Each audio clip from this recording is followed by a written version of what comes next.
también bastante frecuente, que hay ciertas preguntas también en el examen. Primero, un caso clínico, paciente varón de 48 años. Recuerden, siempre les digo la epidemiología, varón. Recuerden la edad. Tiempo de enfermedad, 12 horas. Los síntomas principales: dolor lumbar de gran intensidad, que normalmente nace en la zona lumbar, que se irradia genitales. Además les dice acompañado de hematuria intermitente. ¿Qué piensan? Cólico renal, ¿no? ¿Qué otro diagnóstico diferencial puede ser?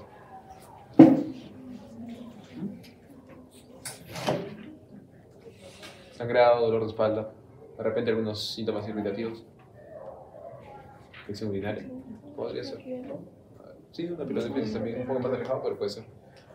Entonces, si es que fuera cólico renal, importante en los antecedentes preguntar si es que antes ha tenido. ¿Ya? Recuerden que una persona que haya tenido antes cólico renal o que haya tenido litiasis, es altamente frecuente que pueda volver a presentar. ¿Ya? Examen físico, puño, percusión lumbar positiva, entonces ya va indicando para descartar un cálculo ureteral. Exámenes auxiliares, siempre recuerden pedir una ecografía como examen inicial, tomografía es el gold estándar y un examen de orina. ¿Sí? Y bueno, el tratamiento, puede ser médico, sí, dependiendo. Entonces el tema que vamos a ver ahora es de cálculos, de urolitiasis. Primero, ¿cómo se forman los cálculos? Tiene que haber un desbalance en cuanto a la saturación de orina, ¿ya? Esto va a formar núcleos, que es la base del cálculo.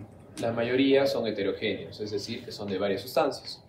Menos frecuentes son los homogéneos. Estos núcleos a su vez se pueden ir agregando y van a finalmente formar los cálculos por agregación.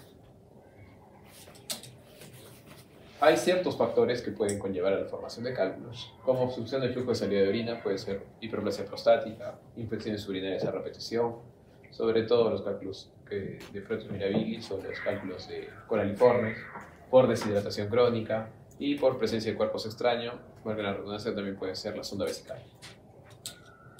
En cuanto a los factores de riesgo, como les mencioné, más frecuentes en los varones, 2 a 3 veces respecto a las mujeres, más frecuente en la raza blanca. La edad de presentación es en adultos jóvenes entre la cuarta a la sexta década de la vida, 40 años, 50 años. Y tienen que tener en cuenta factores geográficos, sobre todo en zonas cálidas. Exposición también laboral en zonas cálidas. IMC elevado, obesidad, por mayor frecuencia de ácido úrico, baja ingesta de agua es un factor preponderante. Y el factor dietético, que si predomina proteínas, también puede conllevar a la formación de litiasis. Estos son factores un poco más difíciles de encontrar, que se relacionan más cuando hay cálculos en los niños, ¿ya? Tenemos acidosis tubular renal, que va a generar cálculos de ácido úrico, hipercistinuria, hipercalcemia, santinuria, sarcoidosis, hiperoxaluria, infecciones urinarias a repetición, inmovilización prolongada, aquellos pacientes que tienen alguna dolencia que les ha generado eso, hipomagnesemia y fármacos, la vitamina C, la vitamina D, la furosemida y algunos laxantes. ¿Ya?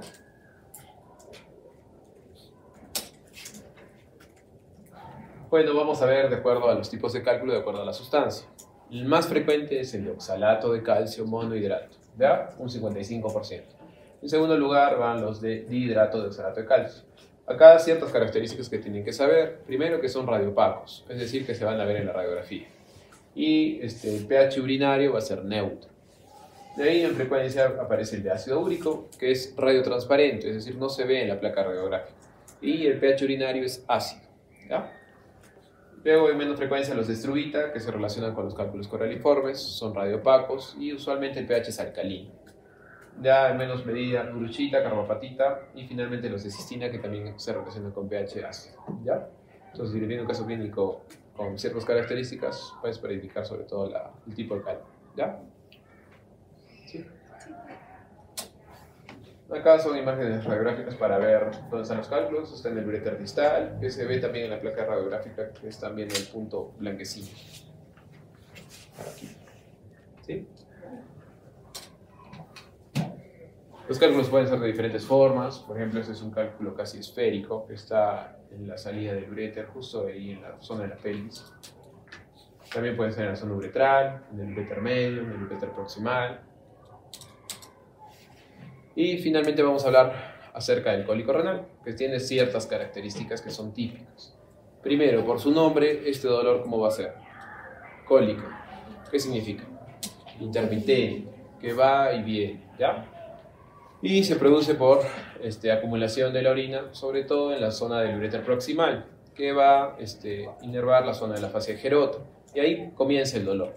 Comienza justo en la zona lumbar. A medida que el cálculo va bajando, el dolor puede ir migrando. Puede doler en la fosa lumbar, en el flanco, y ya cuando está en la parte distal, irradiarse los genitales el dolor, ¿ya? E incluso pueden tener ciertos síntomas irritativos cuando está en el cálculo en el uréter distal.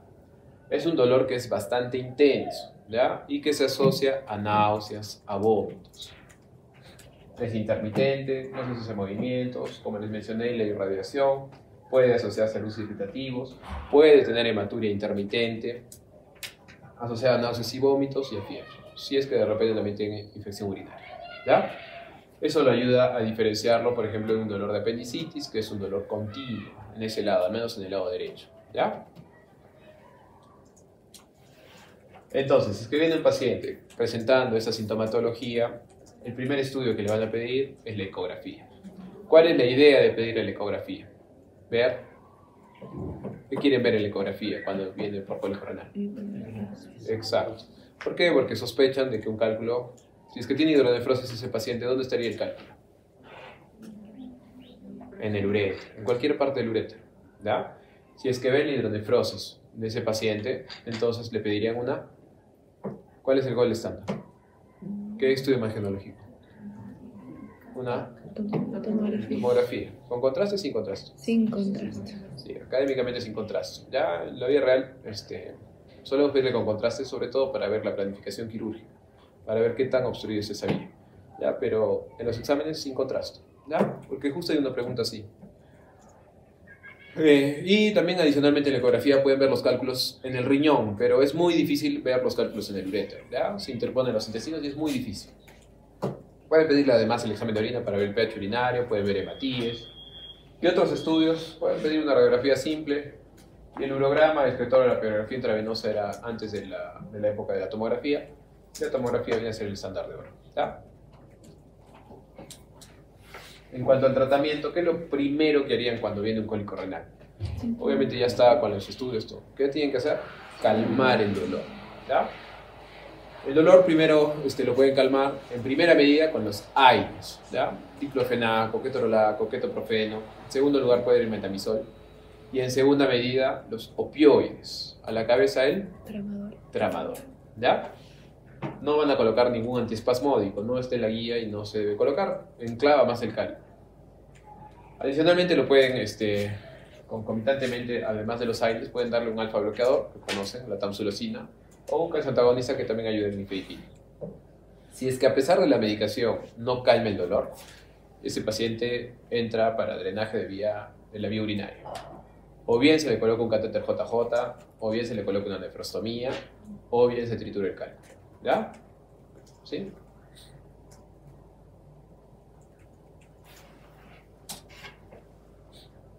Bueno, digamos que ya calmaron el dolor, le pidieron una tomografía y esa tomografía va a tener ciertas características.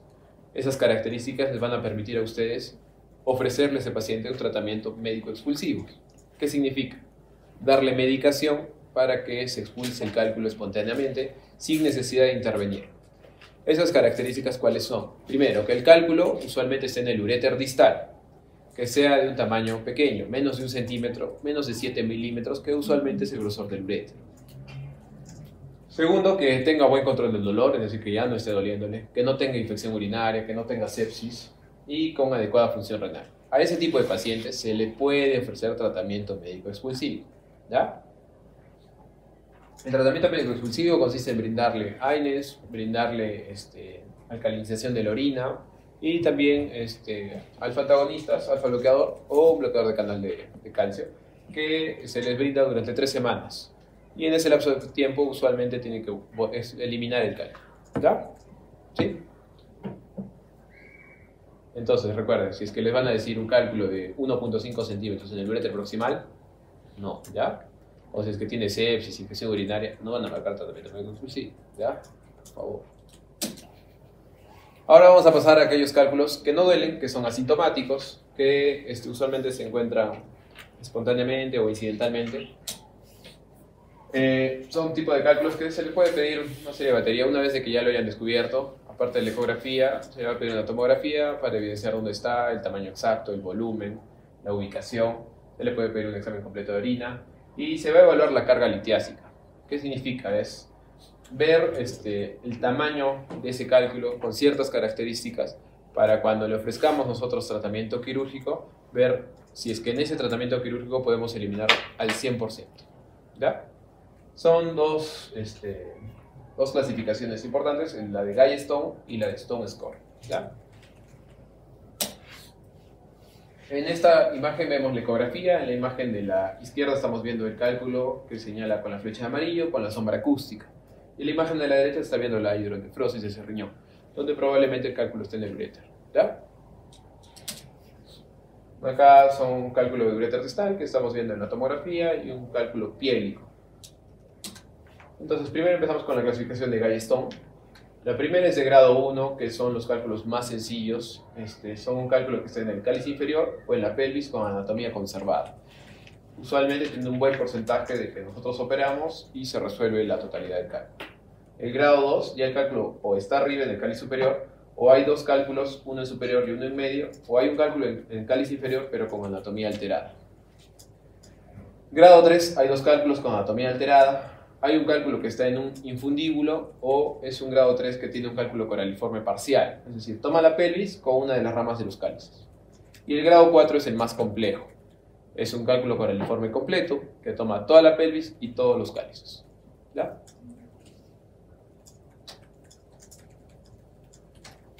Y esta es la clasificación de Stone. Primero el tamaño, mientras el cálculo sea más grande tiene más puntaje y es un poco más difícil de estructurarlo por completo. La ubicación, si está en el uréter o está en el polo inferior. El grado de obstrucción, mientras más hidronefrosis significa que ese cálculo está más enclavado y es un poco más difícil de triturarlo.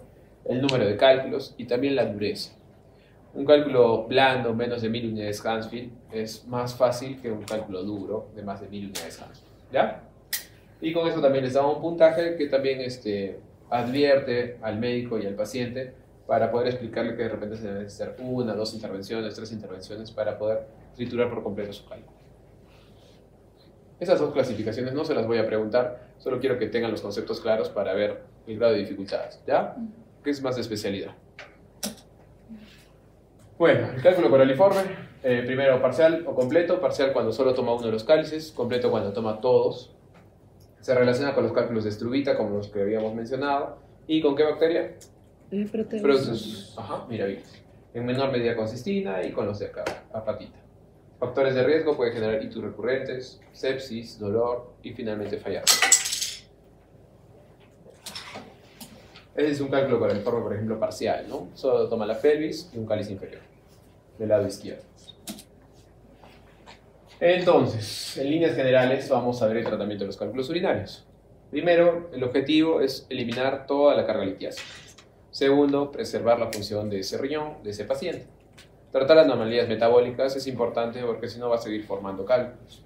Y por último, si es que tiene alguna anomalía anatómica, si es que no se corrige, también va a seguir formando cálculos. ¿Ya? Es importante cumplir con los 4 objetivos.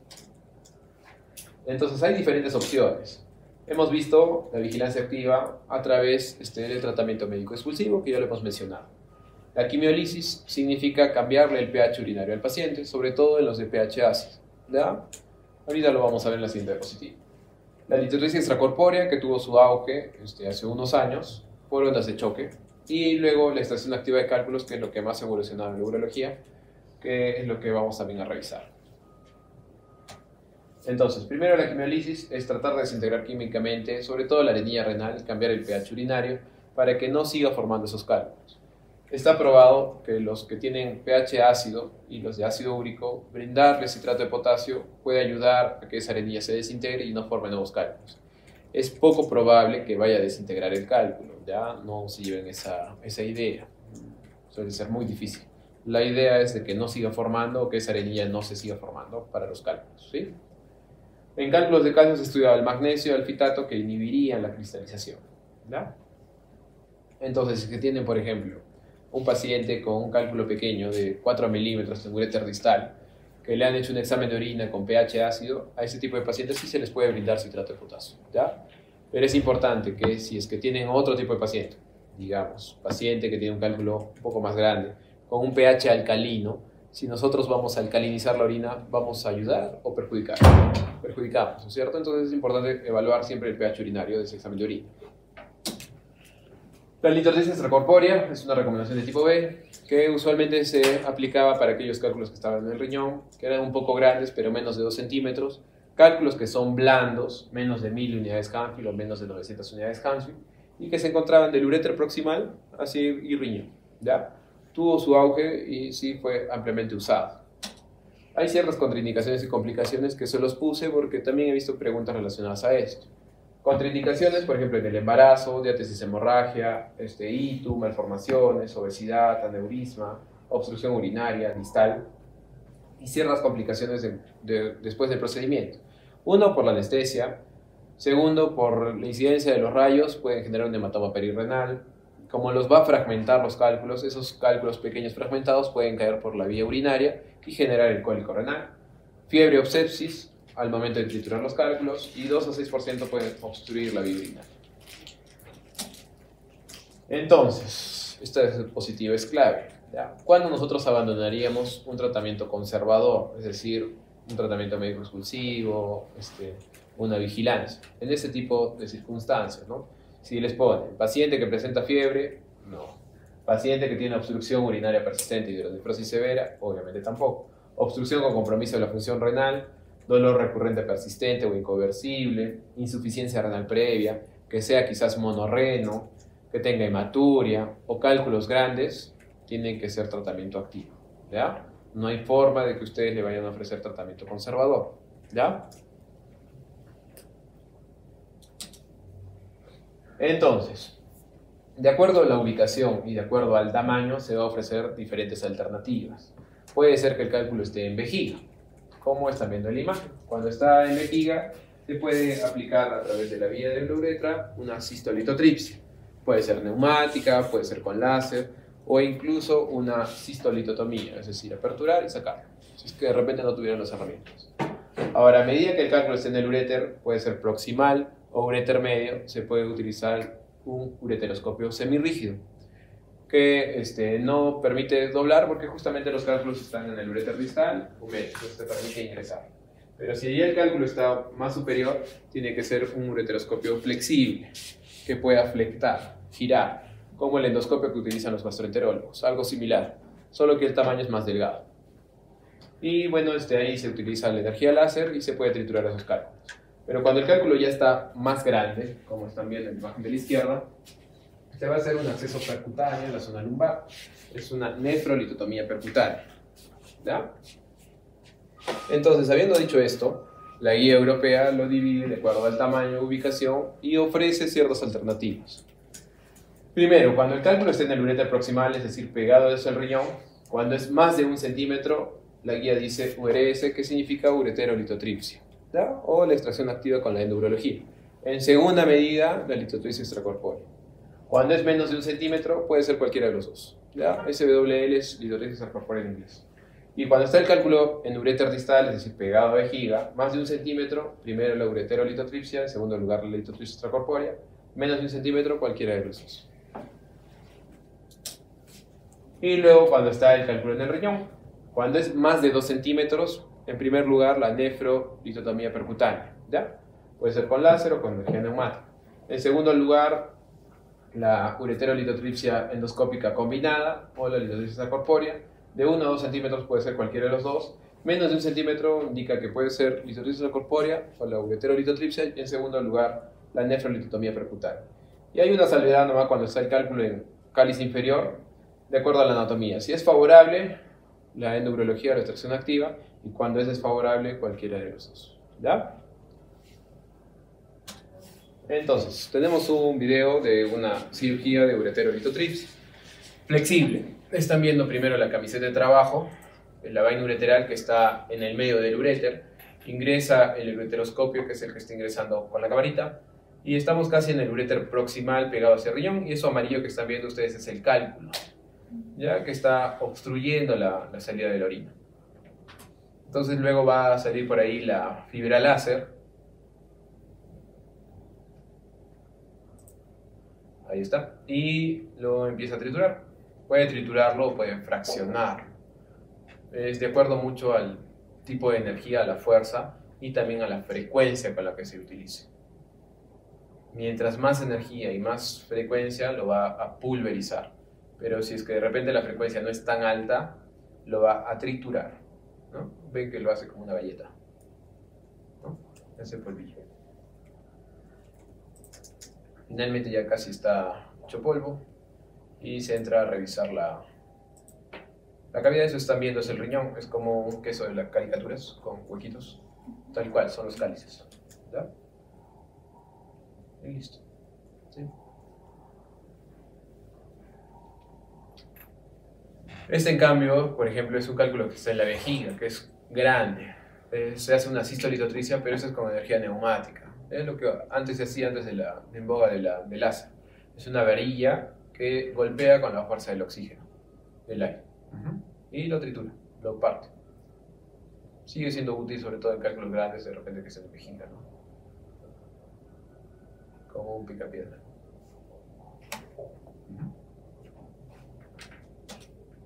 Y esta es la nefrolidotomía percutánea. Están viendo ustedes la pantalla, están viendo el cálculo, están viendo el riñón. Y luego vean el acceso, que se va a ver a continuación. Está ahí. A ver. Vean, es un acceso pequeño. Se divide la nefrolidotomía percutánea de acuerdo al grosor. El estándar, cuando es más de 20 French hasta 26, es la convencional. Pero ahora se está tratando de utilizar menos medidas, que es la nefrolidotomía percutánea mini, ¿ya? El mini perc, que son menor tamaño, ¿no? Se está ingresando directamente a través de un nefroscopio y se está triturando la piedra. Y bueno, eso era en cuanto a lo que quería mostrarles. No sé si tuvieran alguna duda, pregunta. ¿No? Ok, entonces, banco de preguntas. ¿Cuál de las siguientes entidades está relacionada con la formación de cálculos urinarios? ¿Se acuerdan una diapositiva que he puesto con factores de riesgo, no es cierto? Sí, sarcoidosis sería la respuesta acá, ¿no? Tuberculosis no, lupus tampoco tiene que ver. Yo dudaría entre sarcoidosis y enfermedad de Crohn, porque enfermedad de Crohn también puede generar hiperoxaluria. Pero la respuesta más correcta sería sarcoidosis, ¿ya? Hipoparatiroidismo no, es hiperparatiroidismo, ¿ya? Luego, ¿cuál es el tipo de cálculo que más frecuente se encuentra en la urolitiasis? Oxalato de calcio. Pero yo hubiese quizás marcado también mixtos, ¿no? También son heterogéneos, es lo más frecuente. Pero, como les mencioné, el tipo de cálculo que más frecuente es siempre oxalato de calcio, ¿ya? Por la sustancia, ¿sí? Luego, ¿cuál es la causa de los síntomas viscerales que presenta un paciente con litiasis ureteral obstructiva? Entonces vamos descartando. ¿Pielonefritis? No. ¿Reflujo vesico-ureteral? Tampoco. ¿Anormalidad del trígono vesical? Menos. Entonces nos quedan dos. Aumento de la presión. Sería del distal, proximal. ¿Qué les dije? Acabo de decir, ¿no? Proximal, ¿ya? Recuerden que es el sistema del colector proximal, porque lo que tiene que alterarse también es la fase de Gerota, ¿ya? Que va a generar los dolores viscerales, ¿sí? Luego, mujer de 45 años que acude a emergencia por náuseas, vómitos, sudoración. Por la edad, 45 años. Palidez, dolor abdominal intenso y persistente localizado en la fosa ilíaca derecha. Hasta ahí dice intenso y persistente, no dice si es continuo, si es cólico, puede ser apendicitis o cólico quizás.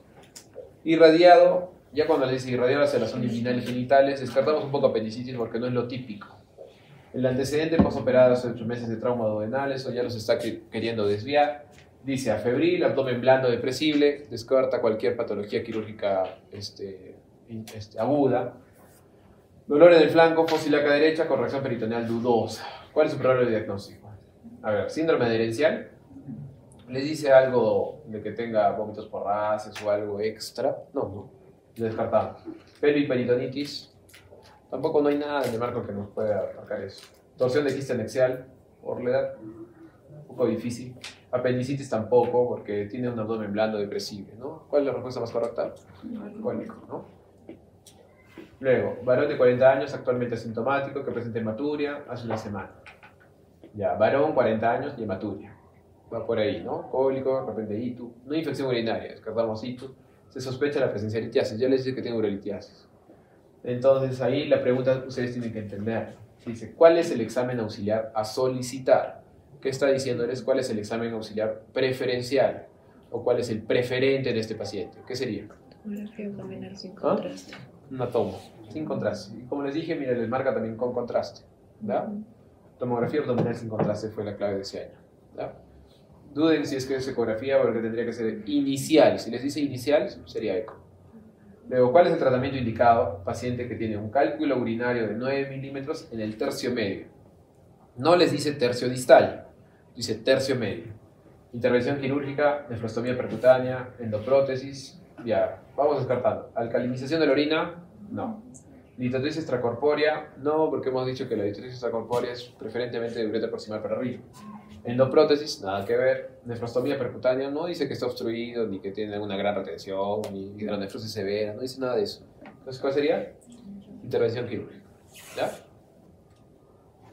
Y bueno, esas son las preguntas que encontré. Listo.